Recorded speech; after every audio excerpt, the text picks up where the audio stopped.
நள்ளிரவு 2 மணி.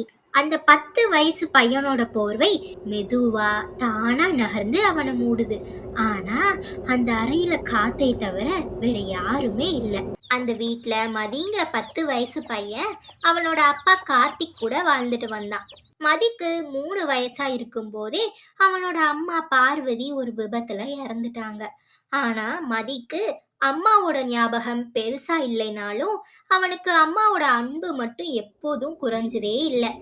ஏன்னா அந்த வீட்ல மதியோட அம்மா பார்வதி பேயா தான் வாழ்ந்துட்டு இருந்தாங்க. கார்த்திக் காலையில வேலைக்கு போயிட்டான். மதி வீட்ல தனியா தான் இருப்பான். ஆனா அவனுக்கு சாப்பாடு தானா தட்டுக்குள்ள வரும்.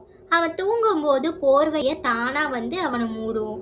மதிக்கு உடம்பு முடியாம காய்ச்சல்ல படுத்திருந்தாலோ யாரோ ஒருத்தர் அவனோட நெத்தியில ஈர துணியை வச்சுக்கிட்டே இருக்கிற மாதிரி இருக்கும். ஒரு குளிர்ந்த காற்று அவனை அரவணைச்சுக்கிட்டே இருக்கும். மதியும், அம்மா, நீங்க என் கூடவே தான் இருக்கீங்கன்னு எனக்கு தெரியுமா. நான் இருட்டுல பயந்தா நீங்க என் கைய புடிச்ச மாதிரி தோணும். நான் அழுதா என் காது அருகே உங்க குரல் கேட்கும் மாதிரி இருக்கும். அம்மா, நீங்க போயிட்டானோ என் மனசுல நீங்க எப்போதும் இருக்கீங்க. என் கனவுல கூட நீங்க வந்து என்னோட பேசுறீங்க அம்மா. நான் உங்களை மறக்கவே முடியாது. அப்படின்னு கத்திக்கிட்டே பேசுவான். அந்த பேயும் மதியோட தலையை மெதுவா வருடி விடும். வருஷங்கள் அப்படியே ஓடின. ஒரு நாள் நள்ளிரவு பயங்கரமான மழை பெஞ்சிட்டு இருந்தது. கார்த்திக் வேலை விஷயமாக வெளியூர் போயிருந்தான். வீட்ல மதி மட்டும் தனியா தூங்கிட்டு இருந்தான். திடீர்னு ஓட்டு வீட்டோட கூரையில இருந்து ஏதோ சத்தம் கேட்டுச்சு. ஊருக்குள்ள இருக்கிற 2 திருடனுங்க அந்த வீட்ல மதி மட்டும் தனியா இருக்கிறத தெரிஞ்சுக்கிட்டு கொள்ளையடிக்க உள்ள நுழைஞ்சாங்க. அவங்க கத்தியோட மதி தூங்குற அறைக்குள்ள வந்தாங்க.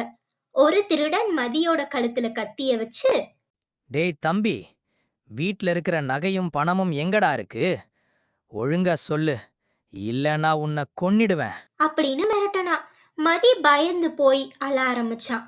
அங்கிள், அங்கிள் ப்ளீஸ், அப்பா வீட்ல இல்ல, என்னை விட்டுருங்க அப்படின்னு கத்துனா. அவ்வளவுதான். அந்த பிள்ளையோட அழுகை சத்தை கேட்டதும் அந்த பாசமான அம்மா பேய்க்கு கோபம் தலைக்கேறிடுச்சு. திடீர்னு வீட்டின் ஜன்னல்கள் எல்லாமே பலமா அடிக்க ஆரம்பிச்சுது. அறையில இருந்த விளக்குகள் எல்லாம் அணைஞ்சு அணைஞ்சு எரிய ஆரம்பிச்சுது. வீடே பயங்கரமா குலுங்குச்சு. யாருடா நீங்க? என் பிள்ளையே மிரட்டுறியா? அப்படின்னு ஒரு பயங்கரமான ஆக்ரோஷமான குரல் அந்த அறை முழுக்க எதிரொலிச்சுது. அப்போ காத்துல ஒரு உருவம் திடீர்னு தோன்றுச்சு. அது பார்வதியின் உருவம். ஆனா இப்போ அவங்க முகம் கோபத்துல சிவந்து கண்கள் நெருப்பு பொறி பறக்க இருந்தது. ஒரு திருடனை காத்திலேயே தூக்கி செவத்துல அடிச்சது அந்த பேய். அவனோட கத்தி கை நழுவி விழுந்தது. இன்னொரு திருடன் பயந்து போய் ஓட பார்த்தான். ஆனா கதவு தானா மூடிக்குச்சு. அந்த பேய் அவனோட சட்டையை பிடிச்சு, இனிமே என் பிள்ளை பக்கத்துல வந்தா உயிரோட வைக்க மாட்டேன் அப்படின்னு கர்ஜனை பண்ணுச்சு. பயத்துல நடுங்கின அந்த 2 திருடர்களும், எங்களை விட்டு தப்பு பண்ணிட்டோம், இனிமே இந்த பக்கம் வரவே மாட்டோம் அப்படின்னு கதறி அழுதுகிட்டே தலை தெறிக்க ஓடினாங்க. திருடங்க ஓடின உடனே அந்த பேயோட கோபமான முகம் அப்படியே மாறிடுச்சு. தன் பிள்ளையை பயந்து போய் அழுதுகிட்டே இருக்கிறத பார்த்த பேய் ஓடி வந்து மதியை கட்டி அணைச்சுக்குச்சு.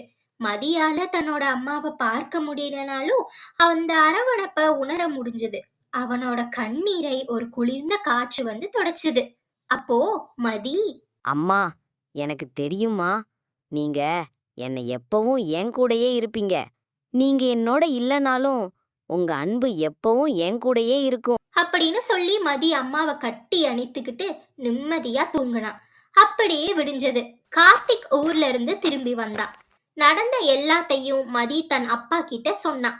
கார்த்திக் கண்ணீர் மல்க, உங்க அம்மா உடலால நம்மள விட்டு போயிருக்கலாம் மதி, ஆனா அவளோட பாசம் எப்பவுமே அழியாது. அவ இந்த வீட்டோட காவல் தெய்வம் அப்படின்னு சொன்னாரு. அன்றிலிருந்து இன்று வரை மதியை காக்கும் ஒரு பாசமான தேவதையாக அந்த அம்மா பேய் அந்த வீட்டிலேயே வாழ்ந்து வருகிறது. உங்களுக்கு இந்த கதை பிடிச்சிருந்தா இந்த அம்மா பேயின் பாசத்தை பத்தி உங்க கருத்து என்னன்னு கமெண்ட் பாக்ஸ்ல சொல்லுங்க. இந்த வீடியோ உங்களுக்கு பிடிச்சிருந்த லைக் பண்ணுங்க. விடி டைரிஸ் சேனலை மறக்காம சப்ஸ்கிரைப் பண்ணுங்க. பாய்.